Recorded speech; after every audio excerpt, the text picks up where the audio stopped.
ಸ್ವಾರ್ಥವಿಲ್ಲದಿರುವ ಲೋಕ ನಮ್ಮದು, ಇಲ್ಲಿ ಸ್ವಾರ್ಥವೊಂದೇ ಬಡವನಾಳುವಂಥದು.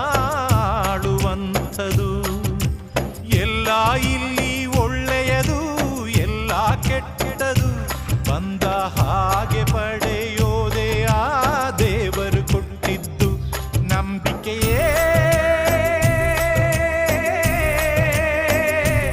ಇಂಥ ಊರು ಬಿಟ್ಟವರ ಕಾಯೋ ಊರುಗೋರು, ಆದರೆ ಮೂರು ಬಿಟ್ಟವರ ಮುಂದೆ ಬೂಡ ಮೇಲು. ಅದು ಯಾರೋ ಬರೆದೋರು, ಗಾಯದ ಮೇಲೆ ಬರೆಳೆದೋರು, ಚಂದಿರನಿಲ್ಲದ ಆ ಬಾನಿನಲ್ಲಿ ಬೆಳದಿಂಗಳ ಹುಡುಕುವ ಒಬ್ಬ ಕುರುಡ